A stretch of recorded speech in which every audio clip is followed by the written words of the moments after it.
Hi my dudes! Welcome to another video on my YouTube channel. If you haven't seen my face before, hello, my name is Grace.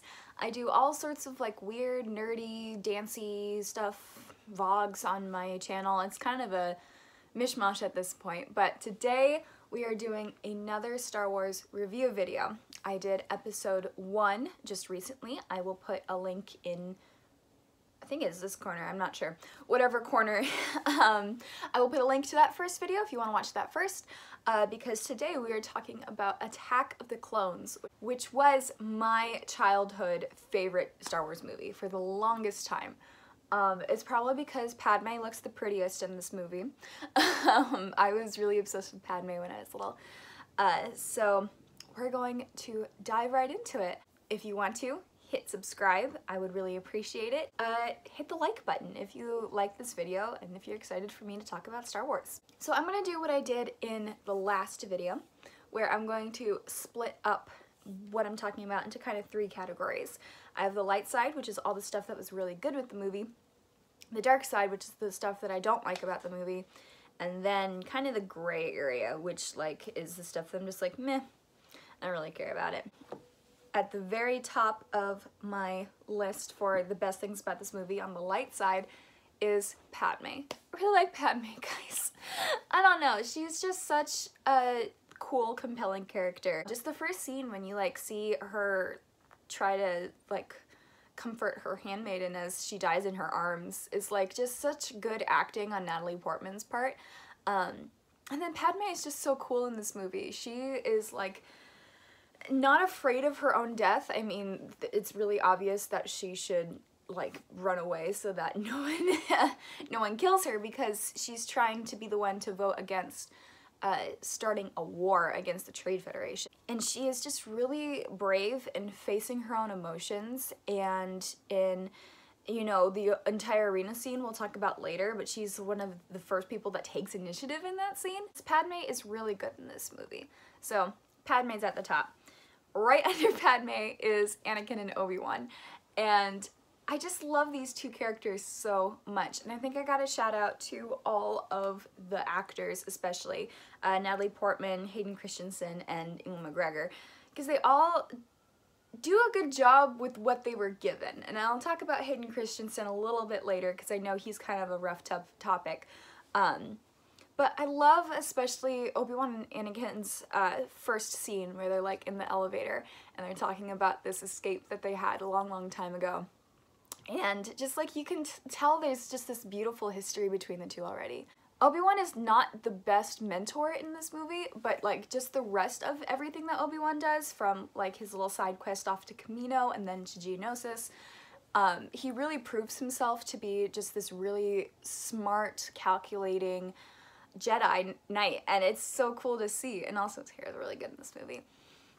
And then Anakin has an interesting plot where he's in love with Padme, and it's a little awkward, but like you have to realize that this is an emotionally stunted kid who really does not, who has only been told to hold back his emotions and like be able to come from a romantic point and just be like a platonic friendship point. Like the way Hayden Christensen plays it is really good, and I'll talk about him more. One of the first things I noticed during this movie was just how beautiful the production design is. Prequels are really famous for being like the, oh, let's cover everything in CGI. And the CGI isn't the best. I want to say this movie came out in 2003? 2002, 2003? Somewhere there. And that was a really iffy time for CGI. I mean, we just had Gollum, but it's like we were kind of beginning to really figure out what could be done with CGI. But everything, especially everything that was done practically or done with matte paintings or models, is absolutely beautiful. I listed a couple of things here. Coruscant is just absolutely stunningly designed, from like the high Senate to the underbelly where the bar is when they chase Sam Wessel, to the diner, to the space diner. Like everything is just so well thought out and so intricately designed. All of the costumes are amazing. Everything Padme wears is beautiful. The Mandalorian armor, the Stormtrooper armor, the just, it's so beautiful and so well thought out. And fun fact, they did not make a single suit of clone armor. Every single one of those clones is CGI. Naboo is absolutely stunning. Like, of course we knew this. Kamino is also really cool and really innovative with like the dark stormy outside and then the clean crisp inside. It's a really neat contrast and it's really cool to see. The arena monsters are really cool. We'll talk about the arena later, but all of the arena monsters are just so creative and like visually distinct, and like you can really like latch on to how they're supposed to fight and what they're supposed to do just based off of their design. So that's really cool. And also just like all of the clone like gunships and weapons and just clones in general. I know they're modeled off of stormtroopers, but they make them visually distinct enough from stormtroopers that we can go, oh yeah, these are the good guys. So they have that going for them. The production and the design is absolutely beautiful. Going into some plot stuff, I love the chase on Coruscant when they chased after Zeb Wessel. I love Obi-Wan's lecturing on Anakin about being reckless, and then Obi-Wan jumps out a window. Like, it's so good. It's so funny. I love that like little bit from Obi-Wan, because he's trying his best, but he's just a little reckless too. And the whole chase is really nerve-wracking and tense with like the weaving in throughout the streets of Coruscant. Are they streets? Airways? I don't know. The banter that Anakin and Obi-Wan have is so funny, and it like again implies this deep history of them working together and fighting together. The way the action moves is really, like, the way it progresses is really coherent, and you can tell where they are at each point in the fight. I love the scene where they go in and like are searching the bar for Zam, and George Lucas's daughter is in that scene. She's dressed up as I want to say a Twi'lek alien, and I could be wrong. And then of course Obi-Wan being Obi-Wan and cutting off someone's arm at a bar. Like, I love those little callbacks to the original trilogy, because it really connects them all. The line, "Why do I feel like you're going to be the death of me?" It's because he is. Oh man. This is also, I want to mention the sound design. The sound design throughout the entire chase is absolutely beautiful. Like, it's so different. Like, that's one of the things I love the most about Star Wars, is how different their sound design is, and how it kind of like really set these trends for like the rest of sci-fi and what sci-fi should sound like. Yeah, it's just so good. And then you also have the mystery of Jango Fett, which I'll talk about Jango Fett later. It's really good. Across the Stars, guys, is just one of my favorite Star Wars pieces of music. It is so beautiful. Gosh, I listened to it kind of on repeat. Across the Stars is Padme and Anakin's love theme, and just, you hear it very subtly a lot, but the first time you hear it in just like full force is when they are kissing right before they go out into the arena, and that whole shot is just absolutely stunning. I love that whole moment. That's on my list as well, is when Padme declares her love for Anakin, and they have that kiss, and then they're like out into the arena and you just hear it across the stars blasting. It's so beautiful. Yeah, Across the Stars, guys, it's so good, and it pops up a lot in episode 3 as well. Alright, I want to talk about my favorite scene in Star Wars. And this might change after I watch all of them, but I doubt it will, because it's been my favorite scene for a really long time. And that is the Tusken Raider Massacre. I know that might be a little bit shocking, but hear me out.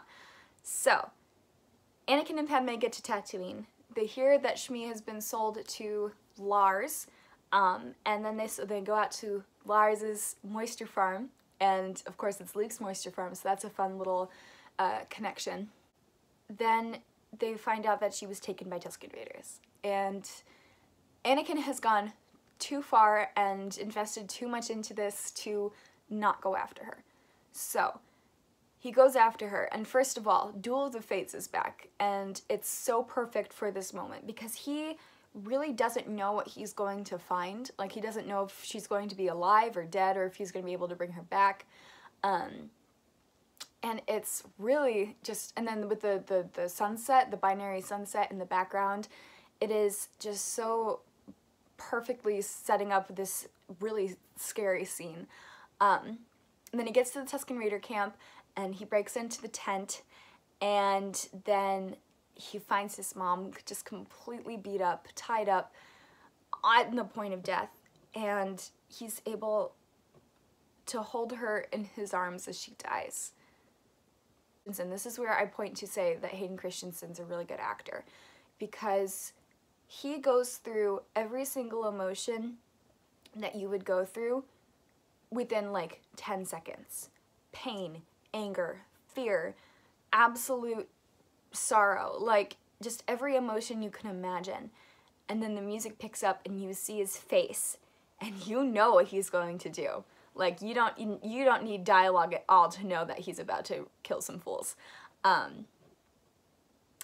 and then the scene after that where he's like, not just the men, but the women and the children too.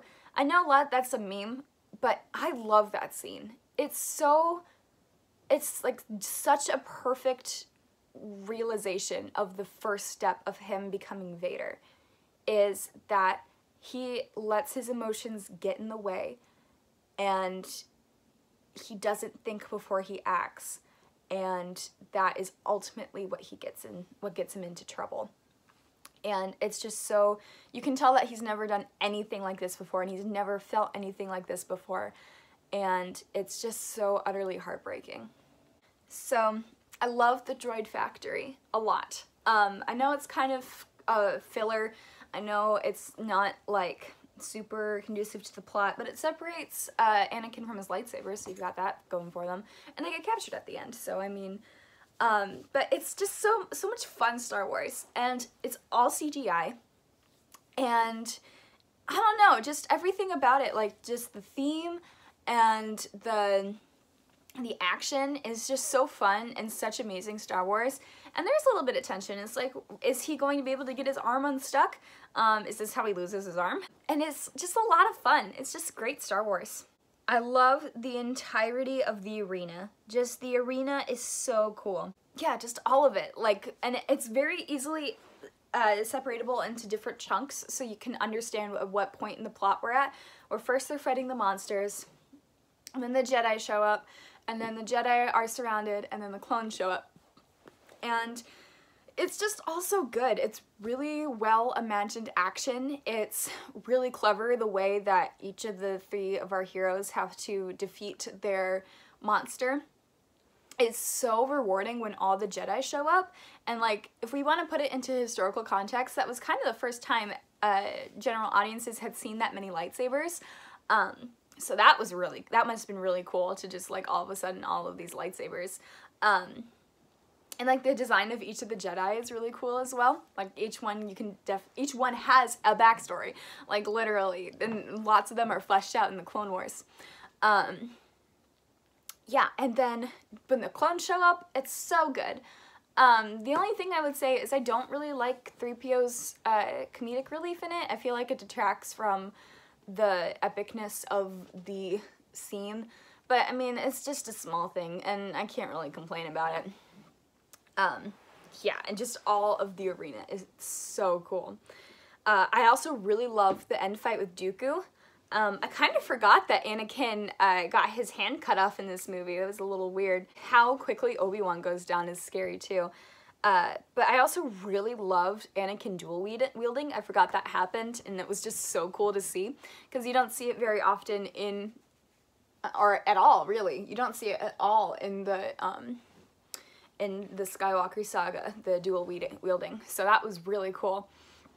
Yeah, and then losing his hand is just so unexpected and so kind of skimmed over, at least for me. Like, they don't really talk about, like, when Luke loses his hand, it is like a huge thing. Like, when Luke loses his hand, it's just like pain and suffering, and they make a big deal about him getting a new hand. And this one they don't really, which I think is interesting. But the best part of that end fight is Yoda. And my dad tells this story of when this movie came out and his friend got to go see it first, and so he asked his friend how it was, and his friend sits him down and says, "Bro, Yoda fights." And Yoda fights, and it's so cool. First of all, just absorbing the Force lightning in his hands, ugh, amazing. We stand a queen. And then, like, he's matched up against Count Dooku, who's just this, like, tall guy. Like, he's huge. And he holds his own. And eventually, his empathy is what makes him lose and let Dooku escape, because he has to catch the pillar that is falling on Obi-Wan and Anakin. And actually, when that happens, you hear the same theme that he plays when he lifts the X-Wing, so I thought that was a fun little connection moment. And then the very end of the film is just absolutely amazing as well, because you have the lineup of the clone army, and you have Palpatine beginning, like, looking out at his empire, his new empire almost, and you hear the Imperial March, because this is what that is. This is the beginning of the Empire. And then the Imperial March perfectly transitions into Across the Stars with the Forbidden Wedding, which is just so beautiful with the light and the scenery and the music and beautiful people on screen. It's so good. And then that transitions into the end theme, and it is such a perfect way to end this movie. I love it so much. Now I'm going to talk about some things that I'm not a huge fan of. There aren't as many in this movie, just because a lot of it is just like, it's very fast-paced, and I just really like this movie, but there's definitely a couple things I don't like. Number one, of course, is the love dialogue. I don't think George Lucas has ever been in love.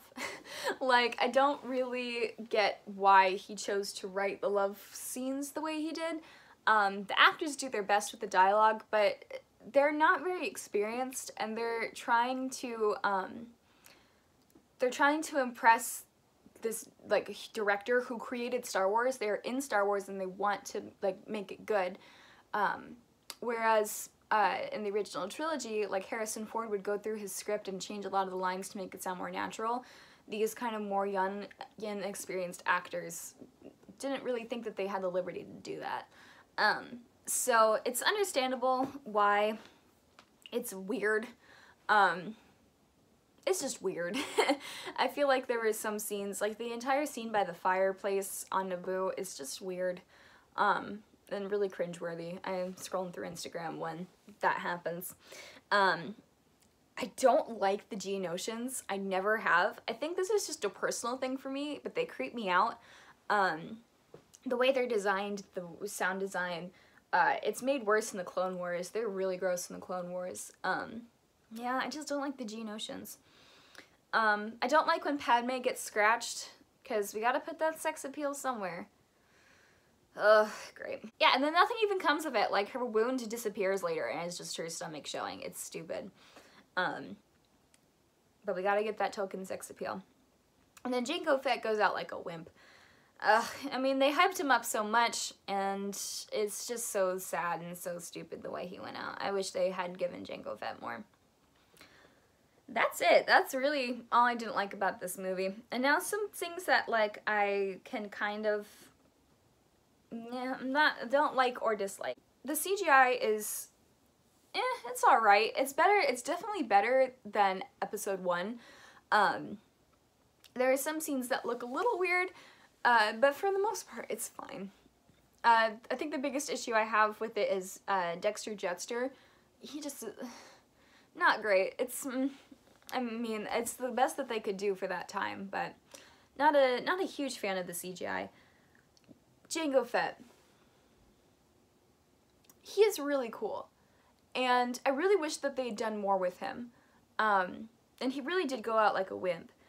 But at the same time, there wasn't really a place for him in upcoming movies. And it does give that motivation to Boba Fett, who also has a really large arc in the Clone Wars. But it's not, I mean, they did what they did.